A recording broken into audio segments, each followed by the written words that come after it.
more seawall that they maintain and manufacture than us. Okay, but with that said, that's not practical. Okay, if anybody can be a consultant, it would be us to another community, except we do have this shortage, and I think we have a need. And there is a incredibly complex chemistry when it comes to concrete, because it's a silica-based chemistry, and that's the second most complicated chemistry to organic chemistry. And if you're a Star Trek enthusiast, you can even envision life forms based on that chemistry, because it polymerizes very similar to concrete. So I'm just going on and saying is that this is a very complicated situation, and I believe strongly, I've done this before, you're just new to this. Sorry, I asked, Gary. I think that we should go forward with a consultant. Well, somebody want to make a motion? I'll make a motion for approval. Can't ask. No. Okay, I'll second. There's been a motion and a second to approve the award of the master agreement for engineering design services for alternative seawall materials. All those in favor, please signify by saying aye. Aye. Aye. Those opposed? Aye. So the motion carries 3-2. Okay, and you have it, you know who said what? Okay. So we'll move on with the award of Amendment 2 for engineering services. Marion Pace, Procurement Manager. This is an amendment number 2 for engineering services on the Boca Grande Drainage Project.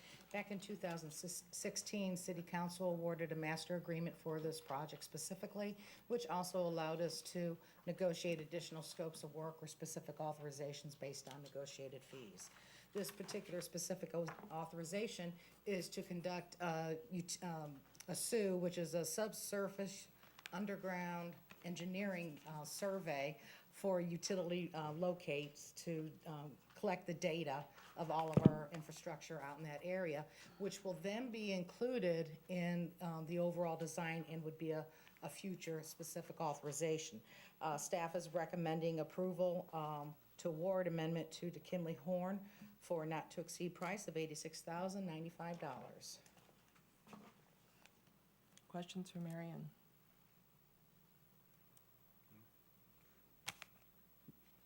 Motion for approval. Second. There's been a motion and a second to approve the award of Amendment 2 for engineering services. Quick question. Yes. What fund is this being paid from, please? Sales tax. Yes, sales tax fund. Yeah, thank you. In the future, I know you're going to put the name of the fund down so we know, because we don't know the numbers. Yeah, thanks. There's been a motion and a second to approve the award of Amendment 2 for engineering services. All those in favor, please signify by saying aye. Aye. Those opposed? Motion carries unanimously. Okay, the next award of agreement. Ann Heinen, Procurement, for the record. Procurement received a request from utilities to issue an invitation to bid for a licensed and experienced contractor to remove existing force main pipe at the wastewater treatment plant. Procurement received 6 bids and evaluated the responses. We suggest agreement of the award to Boyd Irrigation of Fort Myers for the removal and installation of the force main pipe. Boyd Irrigation will 100% self-perform. The project will cost $319,737.29 as a lump sum for the project. The project will be completed within about 4.5 months. And the project code is for the, This is for, out of the utilities fund, and this is a project code for the force main particularly. okay. Questions? Okay, no questions, then how do you want to proceed with this? I move for approval. Okay, there's been a motion and a second to approve the award of agreement to Boyd Irrigation, Inc. All of those in favor, please signify by saying aye. Aye. Those opposed? Motion carries unanimously. Next is an award of agreement for the historic preservation. Marion Pace, Procurement Manager, for the record. Procurement solicited requests for qualifications for an architectural firm to conduct historical preservation services on city facilities. which would include City Hall. And we're going for a master agreement, so if we ever have to have anything done on E.C. Freeman or any other historical structures, we could do it in the future. So it'll be on a contractual basis, a 5-year initial with period with a 5-year renewal. Within the scope of work in the solicitation was specific authorization, number 1, to conduct a historic evaluation and study of historic City Hall and the 1978 edition, which we're in right now. Parker, Mudgett, Smith Architects of Fort Myers were selected as the top-ranked firm out of the 3 offers during the evaluation process. During the negotiations for the scope of services and the fees, it was determined to split the scope of work into 2 services. The prime one is the evaluation, ADA study, and remediation plan for City Hall, which includes the review of the report with the State Historic Preservation Office for $50,000. And that's for maintaining our historical designation, which coincidentally accounts for about 30% of that fee.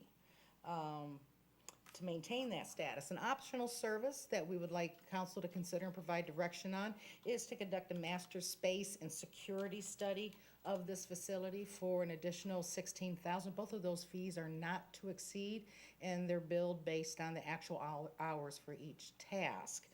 Now, that security study will assist us in doing, because we approved the design for the security for other facilities. That was not with ADG at the last council meeting. It did not include this building because we needed to have someone with historic experience to be able to help us plan that security and make sure that whatever conduits or whatever we use is acceptable. So upon the completion of this initial scope of work, the city will direct the firm to start working on tasks to develop plans and specifications for bidding and remedial repairs. So this first specific authorization does not include the design and specifications. That would be in a future specific authorization. So first, staff is seeking council's direction to include the optional master planning services in the award of the agreement.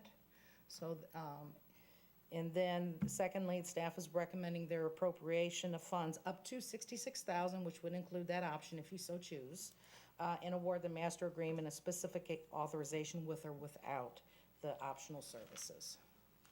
As we discussed in our one-on-ones, this is a historic building, and I know you've been waiting for, to get moving on repairs. So part of this evaluation will be exactly what the repairs are going to be needed. Because we don't want to do any security improvements or ADA improvements and then have to take them out because of repairs. We got to do the repairs first. So the question becomes, do we include in this also an analysis of historical evaluation? It is a historic building, we know that.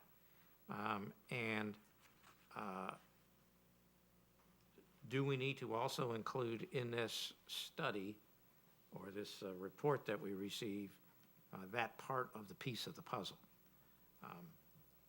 We know that whatever repairs we need to do, we can't get in the way of the integrity of keeping that historical flavor.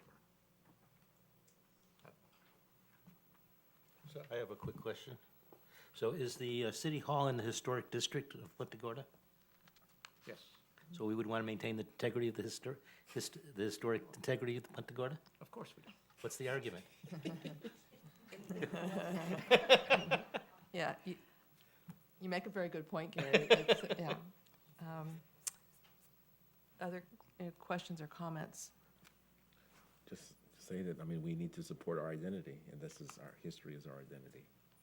Yes, and this building is in dire need of some, Yeah, there's some, like, Improvements. even more, mortar degradation in some of the bricking is. Well, that we know, and we gotta take care of that. I know, I understand, I'm just And- using that as an example of a number of the. but there are a lot of items that other issues where there is water intrusion and things like that, we- that Exactly. these account numbers that are here, Okay, the account Those- numbers. what are those That from? is from the general fund through facilities. They will be funding it, the appropriation.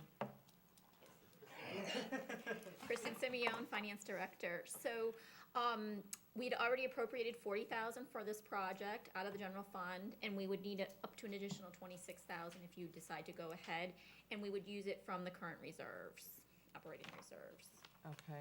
That's why you have the reserve balance attached to the agenda item. And when you look at that, we only put the 26 because we already had appropriated the 40,000 for this Okay. project.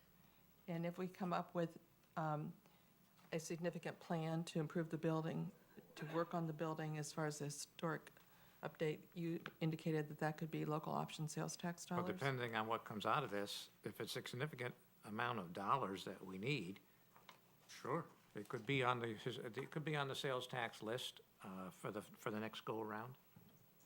It certainly qualifies as infrastructure. Most definitely. Okay. Mitchell? If I may add, Mitchell Austin again for the record. Because this is a historic building listed on the National Register, there's also the possibility with this study in hand that we'll be able to apply for state grant funding for historic preservation. So there's the option of getting monies in the future for that actual rehabilitation process. But That would- that's all subject to funding at the state level, so Yes. it's not definite. But Possibility, but not for sure. Okay. Other questions? So do you need a motion to approve it or a motion to appropriate the money? Both, please. Oh, Both. both, okay. I move that we approve and appropriate Okay. Does that include the optional services? Yes. as offered. Okay. There's been a motion, Second. and there was a second to approve the award of the master agreement for the historic preservation and to appropriate the funds for the complete project. All those in favor, please signify by saying aye. Aye. Those opposed? Motion carries unanimously. Thank you. Thank you. I look forward to this because I know it's very much needed. Okay, the last one on the list. Ann Heinem, procurement for the record. Procurement received a request for an amendment to a master agreement that was previously approved on March 21st, 2018 by City Council. It was for engineering services of wastewater treatment works and improvement and services. The amendment has been prepared to evaluate wastewater facilities and recommend improvements necessary for reliable operations. The total not-to-exceed cost is $208,000, which is inclusive of all expenses to complete the task. The fund that the funds will be coming from will be the utilities fund, where the project code is specifically for this. The award will be to CDM Smith of Fort Myers. CDM is the firm that we hired to do all of the evaluation and designs for the expansion, future expansion of the plant. And expansion of plants are eligible because they relate to growth for impact fees. So, Okay. Quick question. Yes. Just to be clear, you said that it's a not-to-exceed contract, but in the memorandum it says lump sum. Could you explain what the differences are? There are some areas of the task that are lump sum, but there are areas that are not to exceed. The not to exceed areas will be billed based on hourly rates that were previously negotiated. Okay. Were these funds previously budgeted for the project, or is this something new? Marion Pace for the record. I'd like to address Councilmember Wine's question. The not to exceed, basically, it was it was changed as we were doing the amendment because the last task was meetings. And if utilities does not require one of those meetings, we're not gonna do it. So that's why we kind of stated it in the agreement or the amendment as a not to exceed. But it's lump sum prices that are negotiated for each task, but the not to exceed goes down to the meetings portion, the last task. Okay. And then your question, ma'am? It was a budgeted? I can answer that question. Kristen Simi again from Finance. This project is in the 5-year plan and has been budgeted at $100,000 per year for 3 years, and then goes up to $1 million. So in this fiscal year, the Utilities Department is moving funds from an additional project where they saved some money to cover the extra cost. So it was essentially budgeted? Yes, it's been Okay. in our 5-year plan, Okay, thank you. yes. Okay. Motion for approval. Second. There's been a motion and a second for approval of the award of Amendment 3. All those in favor, please signify by saying aye. Aye. Aye. Those opposed? Motion carries unanimously. Okay, we got through those. So let's move on to new business, the Gilchrist Bridge mural area fence request. For the record, Mitchell Austin, Urban Design.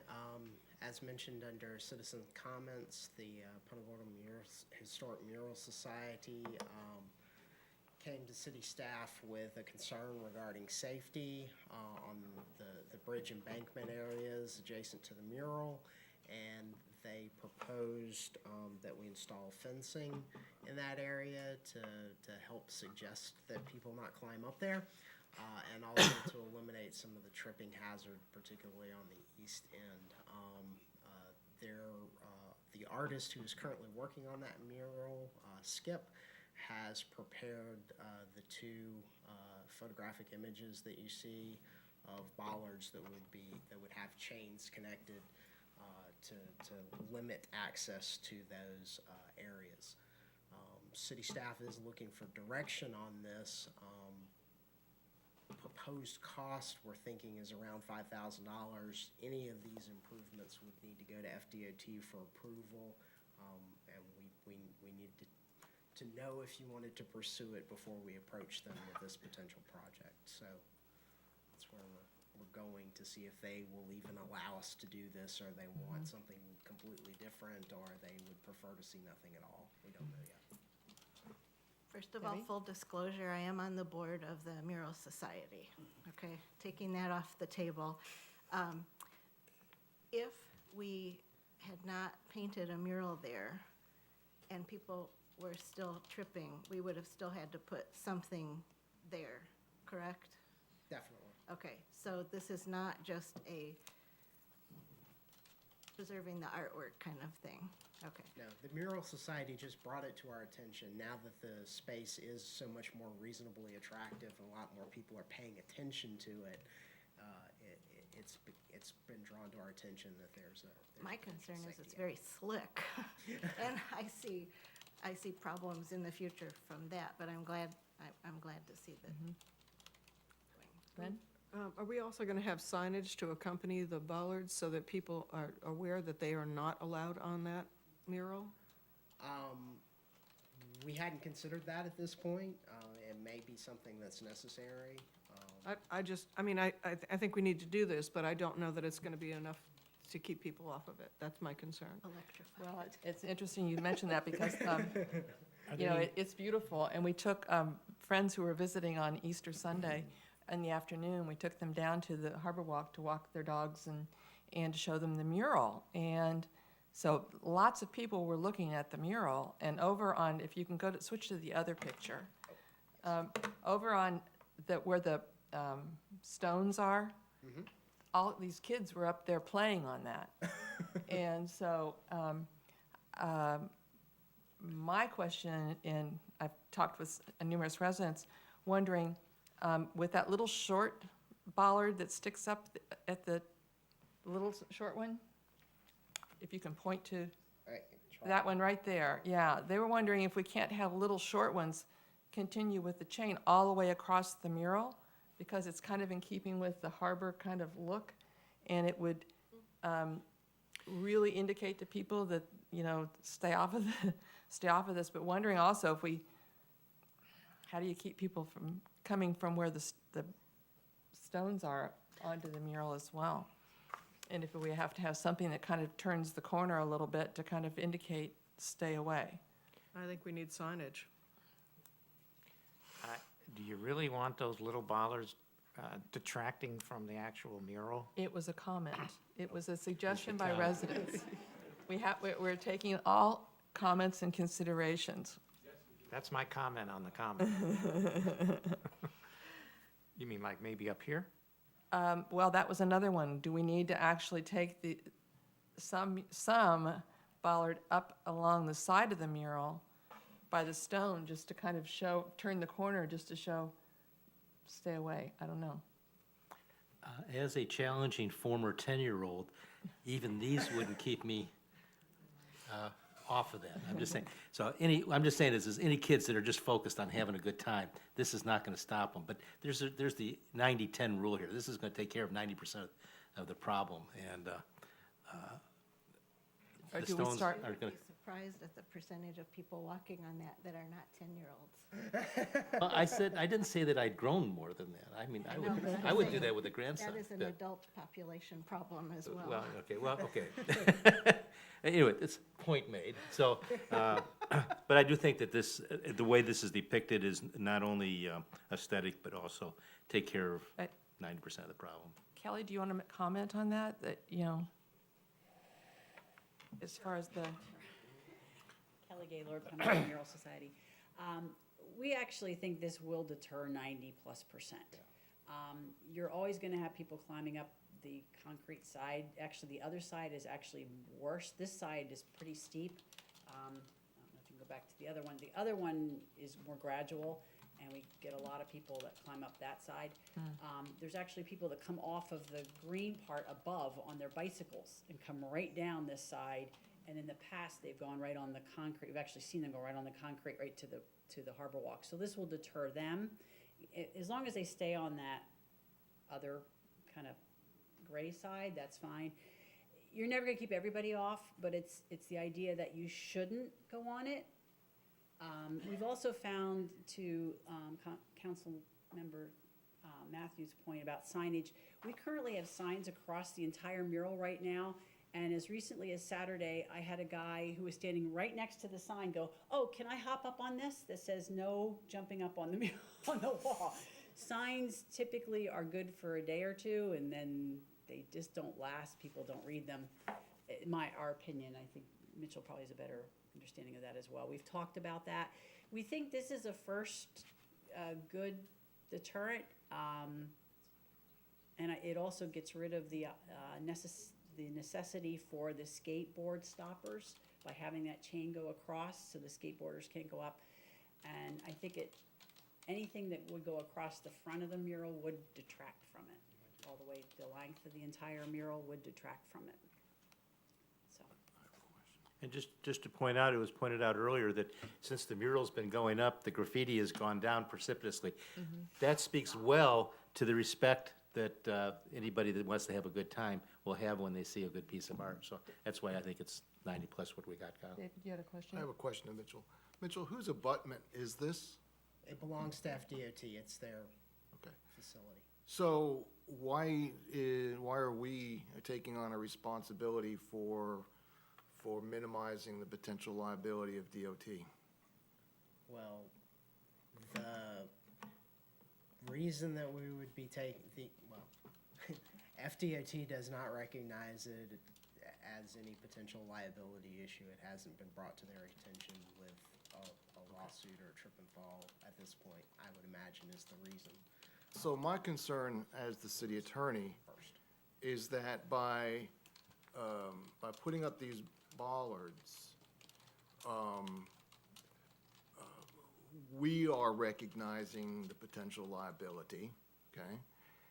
And knowing skateboarders the way they are, my daughter used to be one, they would see this as a challenge to go over the chain as they go down the slope. So we are creating, the way I see this, honestly, I see that we're creating a liability that we don't presently have, and possibly should encourage the DOT to recognize it as a liability and take whatever steps are necessary to preserve the state from being sued, as opposed to us opening the door to a lawsuit that we don't presently have to open. Well, it's my understanding that if you agree as a council, that we should pursue this. This goes to FDOT. Well, FDOT is gonna say, sure, go ahead, you know, spend your money, and maybe, Howard, I'm concerned we're creating a liability that we don't presently have, and recognize that there is a liability issue there that the state should be made to do something about. I'd like to ask a question to David. So what you're saying is that if we were to take the initiative to put these bollards up, we would be potentially accepting liability if somebody gets hurt trying to circumvent these? Exactly. And would be taking that responsibility away from FDOT. Well, DOT would say, hey, you know, nobody's been hurt before, now you got somebody that's tripping over your chain as they're jumping over the, you know, the chain. And yes, you know, the responsibility on the negligence is gonna be primarily on the skateboarder, but Florida is a comparative negligence state, so there will be a division of responsibility to whoever put that ballard up. Morgan. So do we need to put up some skate stops along the concrete along there? I know we don't have any, and I know that Kelly said we probably don't need them now, but do we need to do something else? I see this as that we need to protect the mural, period. And we have a responsibility to protect the mural. Well, if there's a way to protect the mural without creating an additional potential liability for injury, that's the way to go. And so, I think this does it. There was a fence there before, wasn't there? Before they did the reno, wasn't there like an aluminum? Oh, is that the other one? Yeah. Okay, I was thinking it was there. Okay. Audience commenting.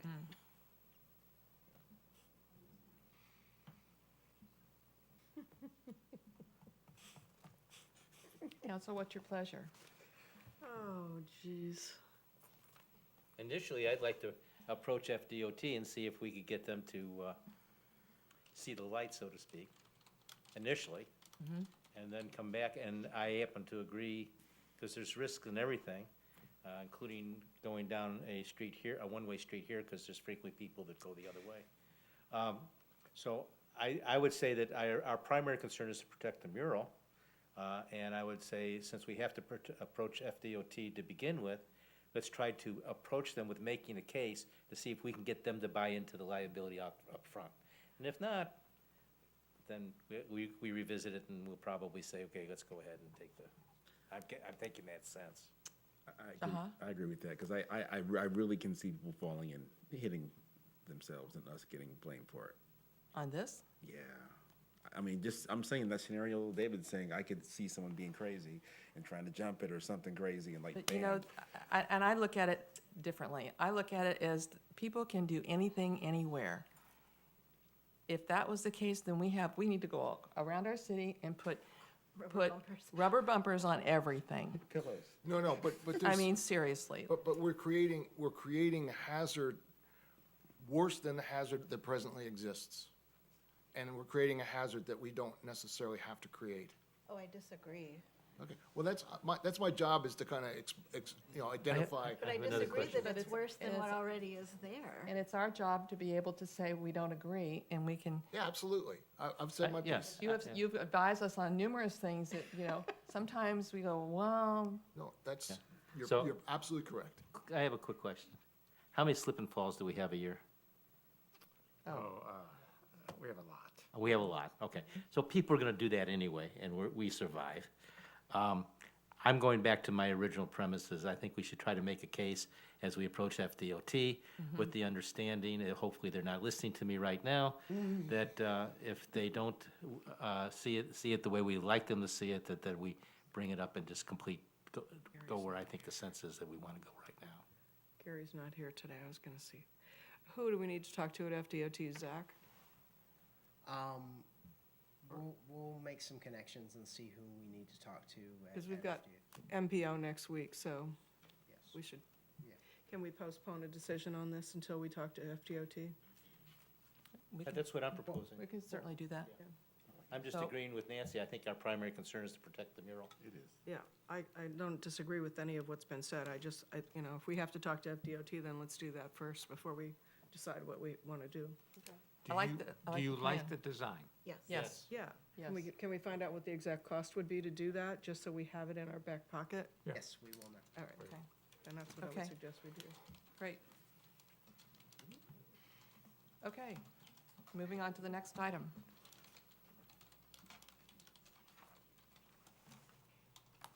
Executive Homes Construction Sign Request.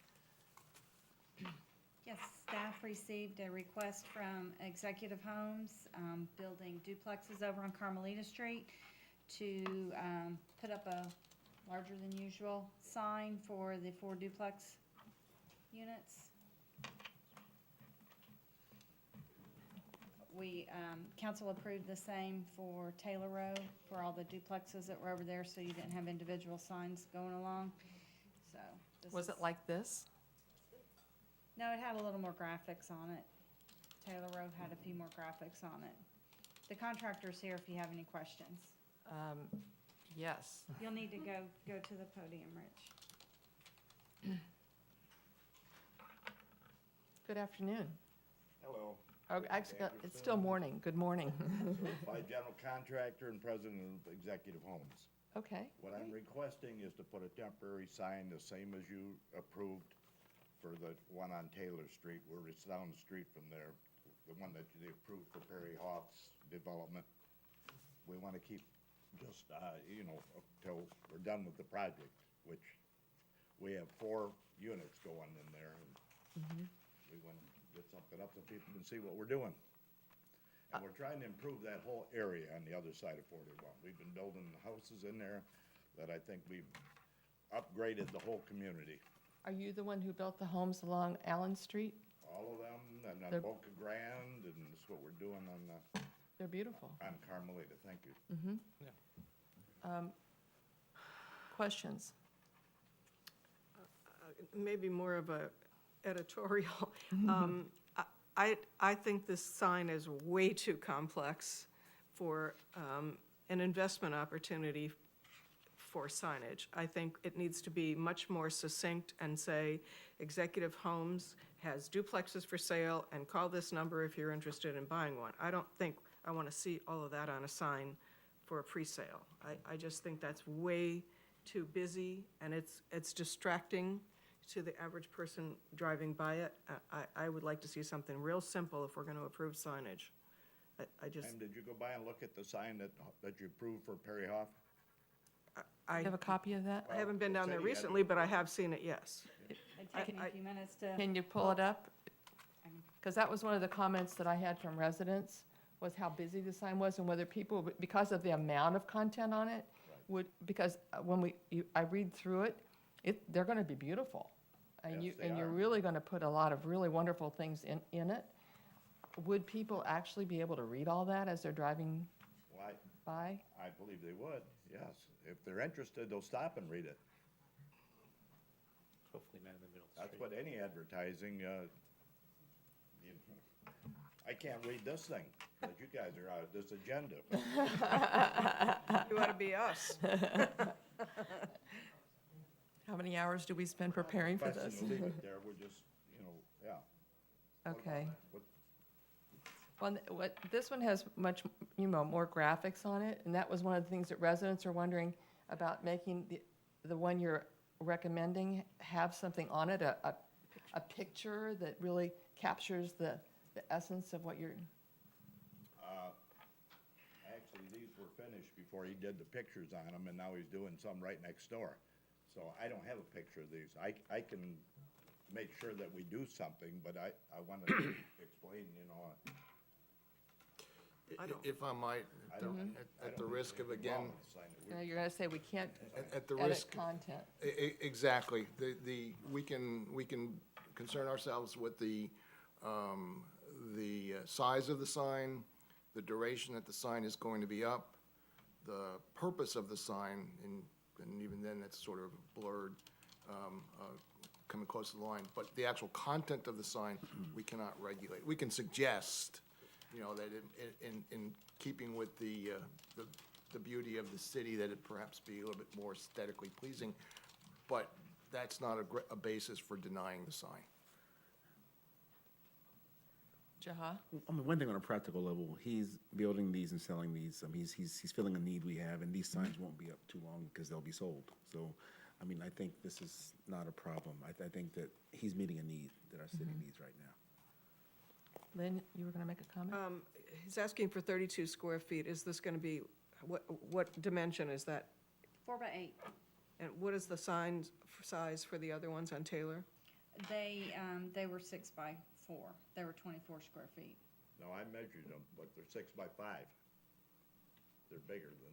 What and they there's- proposed, and what they there's two of gave them us. right, from here to that wall, away from each other, and they, I'm not asking for anything that he's doing, I'm asking for a simple sign there till we get done with the project. And it's not a distractor to me, you have your own idea of what kind of a sign I should put up there, maybe you would give me some ideas. Design No, them I don't for want me. to do it. Well, I mean, from a marketing standpoint, which is my background, I just see that as being very busy. So, I mean, that would be up to you to decide, obviously, we can't tell you what to do with that, but, anyway. One other thing, I was sat here all day, what I'm doing is gonna cost the city one dime, I'm gonna pay for it, everything I Oh, I heard understand here that. today was We money, totally money, understand money. that. Gary? Okay, first of all, it was pointed out to me that there is one grammatical error that we would suggest you change. Instead of a quote, it should be just an apostrophe duplexes. Should be an E. Yeah, or an E, Should be yeah, an E, yeah. There's no position. It's just a plural word. It's a very minor. Anyway, I think that it's really not our responsibility to do the marketing for somebody that's, or to do engineering or whatever. I think that it is our responsibility to make sure that there's some consistency in signage, size, et cetera, and it's really up to this gentleman to, what he wants to put into the sign. This looks like it's more than that, because this is the sign is the size of the outline of the picture here. It's not as big as it looks up Okay. here. Okay. Well, as David advises, all we can approve is the sign, but we can suggest that you may make it graphically more pleasing. That's your choice. To put some kind of rendering on there or whatever, that's certainly your choice. Residents have commented to me that they think it would enhance the ability, so I'll communicate that and pass along what residents have commented to me. But as far as the size of the sign, what's your, I move for approval. I second. so there's been a motion and a second to approve the Executive Homes construction sign request for the Carmelita duplexes. All those in favor, please signify by saying aye. Aye. Aye. Those opposed? Motion carries. Go forth and do good things. Thank you very much. Welcome. Just stay up there. We understand. Okay. Recommendation from city officers, city manager.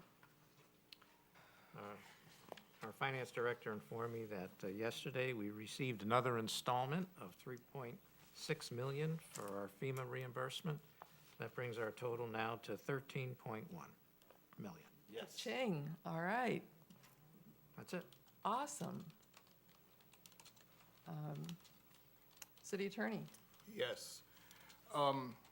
We have received two separate settlement proposals in ongoing litigation, and I have an obligation to bring them both before you for your consideration.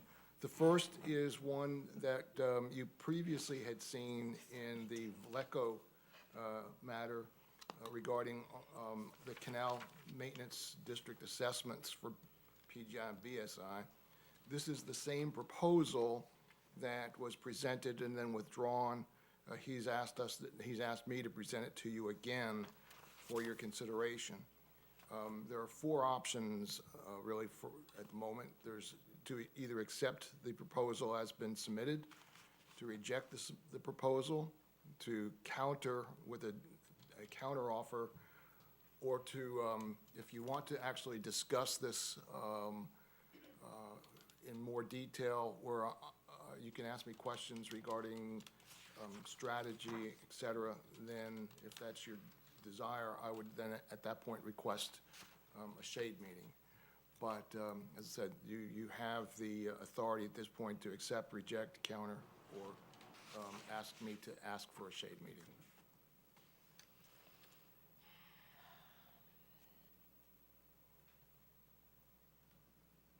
Dead silence. I personally feel that our canal system is a canal system.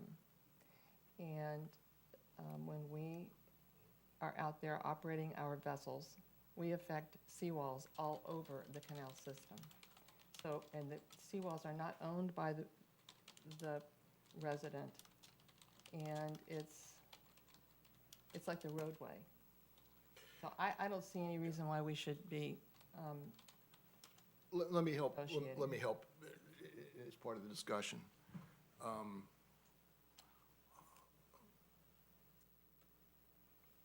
At this stage of the litigation, which is much further along than when this was originally presented in January, I would not be asking you to give favorable consideration to the settlement. But as I said, if you want to talk about it more with respect to the details of the case, and then give me your opinions as to the strength or weakness of the case based on those conversations, then we should do it at a shade meeting. If you feel like that there's nothing here that that gives you any desire to settle the case based on what's been presented, then the suggestion would be simply reject the proposal. okay, Gary? We have two pieces of litigation in front of us. We're talking about the first one. Is there anything that prevents us from talking about both of them in the same shade meeting? Or have two Well, back-to-back we shade can meetings on the have- same we can- afternoon? No, we can have two back-to-back shade meetings. Yes, that's correct. Okay, could we talk about the other one first? Well, No, let's talk about the one at hand. Okay. David, how much of this can we talk about right now? I mean, since this is pending litigation, can we discuss what we think about this? If you want to ask me whether I feel like that there's a strong enough weakness in our case that we should give favorable consideration to settlement, I will tell you that I don't see a need for settlement. Okay. But it's your prerogative to ask me any question that you have regarding the strategy of the case, and I can never tell you that there's no chance that we're gonna lose the case, because there's always a chance we can lose the case. Under these terms, I don't see any reason for you to accept this. We have had other citizens in the past bring this subject up. Has it ever gotten to this point where someone was suing the city over this assessment methodology? Not during my tenure. Okay. I don't see any reason to settle, personally. I'm with you. I would agree. So as a You need- consensus, I will convey to Mr. Vlecko that you have considered and rejected his settlement proposal. And also, And- I think the whole demeanor that was expressed the last time the gentleman was here, I think that speaks volumes for where we are with this. Okay. I think we should just go ahead and All right. have our day. That's fine, that you've answered really what I needed to have you do today. The next, late yesterday afternoon, Mr. Plattner appeared at my office and delivered to one of our secretaries this letter together with a check. And it's essentially a no strings attached settlement offer of $50,000 to settle the outstanding liens that are on his property.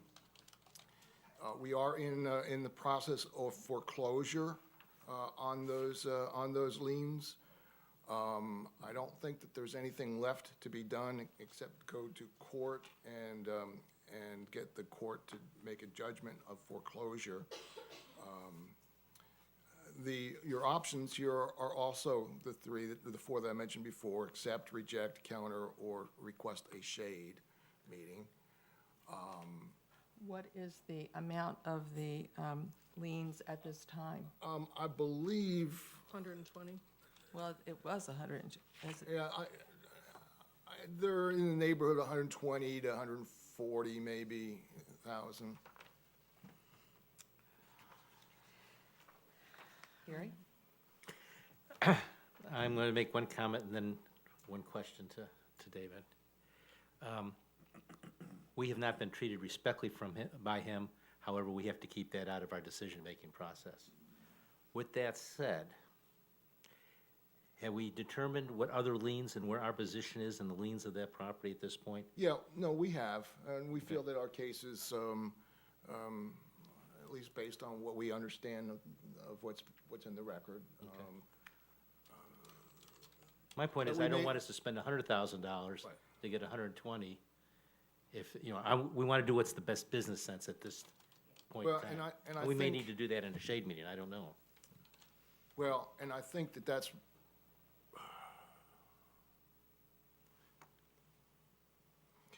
part of what you should consider too is if we're successful in the litigation and you end up with the property, do you want to be in the business of owning and then trying to sell property? Understood. So,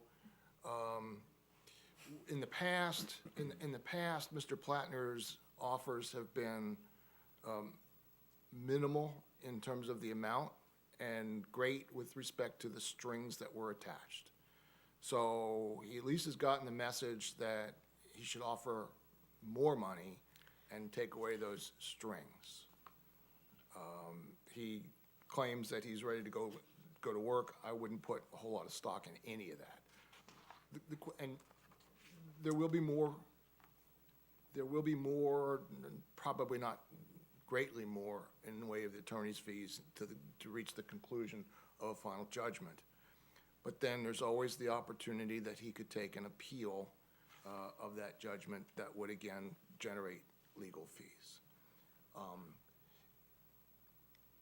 Personally, I mean, I've lived through this even more than you have because I was involved in all of the code enforcement cases. If you take the emotional stuff out of the equation and taking into consideration that, as far as I know, he's maintained compliance with all of our codes since his attention has been gotten. The scope, the purpose of code enforcement is not to penalize, it's to get compliance, and we have gotten compliance. The amount of money on the table is I think a fair amount of money, and recognize, and I kind of will leave it at that, because I don't want to say anything that would then give him grounds for appeal. But the statute does have certain criteria to take into consideration with respect to the amount of the ultimate fine. And the amount of the ultimate fine at the end of the day needs to be more or less commensurate with what the violation was. Now, if you wish to counter with a higher amount that you think is more reasonable under the circumstances, this would be an opportunity to do so. I'm not sure how much would additionally be gained by a shade meeting. But if you wish to have a shade meeting, I'll be happy to do what I'm required to do under the statute, and then that is to request a shade meeting. I personally would like to. I think there's some things we can discuss about our pluses and minuses. That's fine. I think the shade meeting would also allow us to be educated in a non-compromising way And so- to the situation. Right, and that's why I'm here and asking. So at the shade meeting, I would also invite my partner, Anthony Manganello, who's actually the litigation counsel that's handling the foreclosure, and any specific questions you have regarding the strength or weaknesses of our case and remaining procedures, I would invite, I think he'd be available for those.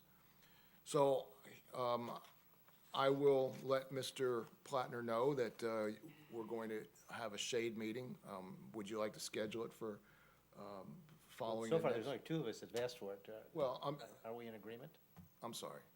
No, absolutely not. You don't want a shade meeting? No, I'm done with this man. I've been I was on code enforcement when this happened. I understand. I- But my point is that's why we have I would prefer to have this discussion in a shade meeting so we can get the emotion out of it, because if it was up to me, I'd be sitting there right there with, I said, but I think we have to look at this more from a business standpoint. Did you read this document? Yeah, I read it. I mean, he's bragging about how he beat the system in other locations. I understand. I just don't want to shoot us in the foot if we don't need to. Or do, or if we want to, It's the principle of it. that's why I think we need a shade meeting. Personally.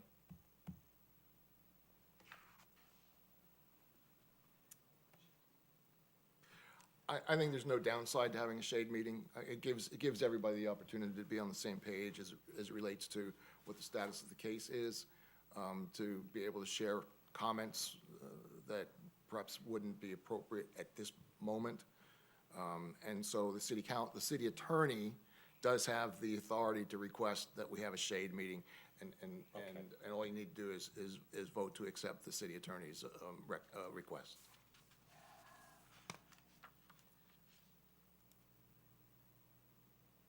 I make a motion that we accept the attorney's request for a shade meeting. I second. There's been a motion and a second to accept the city attorney's request for a shade meeting. All those in favor, please signify by saying aye. Aye. Aye. Those opposed? Aye. Thank you. Is- If I can just make a comment, while I understand Vice Mayor Matthews' comments and actually feel the same way, I can I- certainly understand why. I feel like I will go along with, at least have a discussion, Yeah. so. When is it gonna be? So can we have the shade meeting immediately following the next city council meeting? Karen, is that, do we have any reason why that can't be scheduled then? Okay, Okay, all right, is that it? that's it. All right, city clerk. Let me just find out if the annex conference room.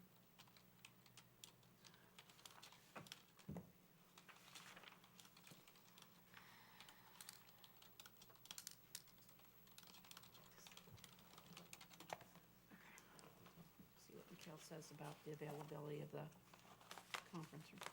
Okay, under boards and committees then, starting with vacancies, we have a 3-year term as an alternate on the Planning Commission, an unexpired term on the Police Officers Pension Board, and an unexpired term on the Historic Preservation Advisory Board. Under nominations, we have a 3-year term as an alternate on the Planning Commission. We do have one eligible applicant. If you would like to nominate and appoint, I need a motion. Motion to nominate and appoint. Is there a second? Second. Do I need to ask for a vote? All those in favor, please signify by saying aye. Aye. Those opposed? Motion carries. Thank you. Next, under nominations, we have 2 4-year terms on the Punta Gorda Housing Authority. We have 4 eligible applicants for nomination. That does not require a motion. I just need someone to do the nomination, Nominate please. all. Thank you. And lastly, under nominations, we have an unexpired term as an alternate on code enforcement. We do have 1 eligible applicant. So if you'd like to nominate and appoint, I do need a motion. Motion to appoint. Okay, Debbie nominated and appointed. Is there a second? Second. There's been a nomination and a second. All in favor, please signify by saying aye. Aye. Aye. Those opposed? Motion carries. Thank you. And Mikhail has responded that that conference room is available for the shade meeting. Okay, That's all for me. Thank you. okay. Under policy and legislation, legislative session is going to be wrapping up. It's a quickly moving target. And so is Jerry Paul going to be coming to our next meeting? Tentatively, May 15th. Okay, that would be great, to get an update. The block party was a rousing success, and thank you, Council. Vice Mayor Matthews, for your help in participating with the block party committee. Yeah, I didn't do much this year. They have their own thing going on. They do, but they seem to be like maturing with it and really enhancing the whole thing. That's fine. Yeah. So it really is going It's much well. more family-oriented than it was before, and I think that's Yes. been appreciated. And the old timers had a great luncheon that Howard and Jaha and I were attended. And then this coming weekend with the Hibiscus Festival. And I'm going to be, I guess it's presenting the proclamation or something on, to begin the meeting, to begin the Hibiscus Festival on Saturday morning. That proclamation is in your inbox. Okay, so, so we'll start that off. And that's all I have. So council member comments, Jaha. Ben. Debbie?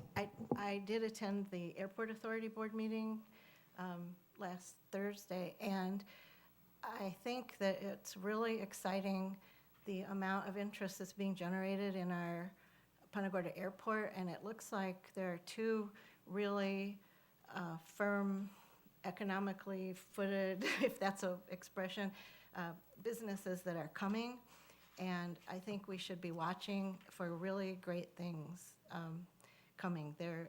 It's a really exciting time for the airport. Excellent, yes, and I attended Congressman Stubbe's, it's the art, what was the Congressional Art Exhibit, the Art Awards, and I attended that. And that was kind of interesting, with all the schools that participate and the way that they did that project. Congressman Stubbe did not pick, all of their artists picked the winners. So it was, that was, Politically sound. yes. I'd just like to remind everybody that tomorrow is National Prayer Day, and also at 6 p.m. At the Sacred Heart Catholic Church, there will be a multi-interdenominational service in memory of Yom HaShoah, which is in memory of the 16 million people that were slaughtered during World War II.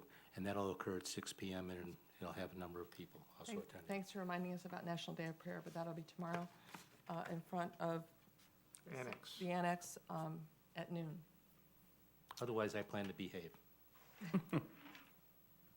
Before you open up public comment, I wanted to make sure that the city council understood that Mr. Plattner's settlement offer was unsolicited.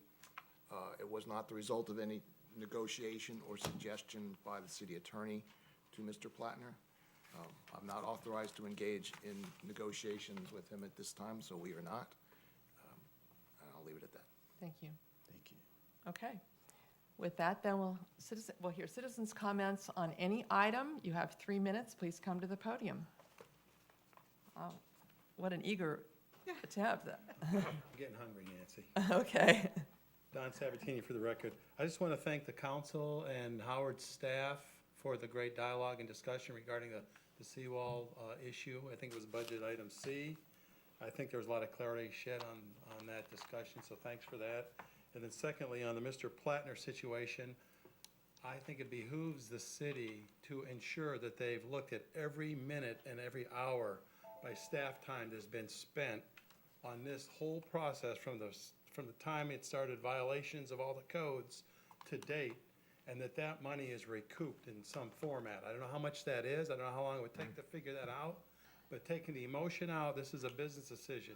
This person has cost the city and the taxpayers a lot of money and time they could have been working on other more productive things. Don't let them walk away without paying for that. Thank you. I agree. Thank you. Other comments? Good afternoon, Gary Skillicorn. I've not been shy about standing up here in the past and sometimes critical, but this is not the day to be critical. The talk about the seawall and the activities, I think it's time to present the accolades to the city staff, the departments that have made a success of the seawall replacement program. I was skeptical. Now, we're not there yet, and I hope I don't jinx things by stepping up to it. But I think it's time to look at a celebration in the future to say that it's been successful, a remarkable feat that's been done by the city. Thank you. You're welcome. I would agree to consider that they've created 11 miles of seawall, or will have in a year and a half. That's the equivalent of building a seawall from the Home Depot at Burnt Store up to Lowe's in Murdoch. That's a feat. And it's unbelievable the amount of organization and documentation that has had to take place, and the cooperation of all of the contractors that we had to hire. Everyone is partnered together. It's absolutely been amazing. And that FEMA has been there with us all along, and now we have over $13 million in the bank. 13.1. $13.1 million in the bank. That's pretty awesome. And we're expecting to get to, Oh, we got more coming. we do, yep, We got more coming. so. I would just like to add to that, so that we don't forget, when Irma hit, we were also the first community to have our vegetation removed, thanks to the great negotiations of our staff and Howard. And we praised our contractor, forgot his name already, but he came to. Howard the Hauler. Howard the Hauler, exactly. And Do those contracts again? Do we have to have contracts in place for We this do, year? we have. yeah, we do. But I'm just saying is that Howard the Hauler gave us, in as best he could, some special privileges. If you lived in the county like some of us might, I don't, you waited a much longer time to get your streets cleared up, so. And we got reimbursed already. And we got reimbursed already, exactly. So my point being is, everything about the way this community behaved and responded, and staff responded, Irma, is all to be celebrated. I think Gary's point is very well, but it's even more holistic than that. It's just, It is. that's one reason why we live in this little It paradise. it goes all the way from finance, everyone that had touched it. It was an amazing group effort, team effort. With 1.4 people. Okay, anything else? Hi, Kelly Gaylor from the Punta Gorda Historic Mural Society. I just want to thank the council for your continued support and also your feedback on the fence design. And I just wanted to give you a quick update on the mural. It's been a long process, a lot of delays with weather and crazy things going on. The overall feedback on the mural from all the folks walking and biking on the Harbor Walk has been absolutely amazing, over the top. Folks have commented to us and the artists about the amazing transformation of that wall, and how the mural really adds to the beauty and the character of our town. And we strive for that wow factor, and we're getting it. So we're very excited about that. We appreciate council's continued support for all the work that we do. The artist is making very good progress, hopes to be completed by the beginning of June, and we have set the dedication date for June 20th. So hopefully you can all attend. Thank you. Excellent, excellent, thank you. Any other comments? Okay, come on. Pat Niles, Gateway Point. This isn't quite as intriguing as you dealing with lawsuits, but it is getting back just a little to the focus of the Dover Cole presentation and the master plan and form-based codes and what will be coming up in August that will all be involved with that. And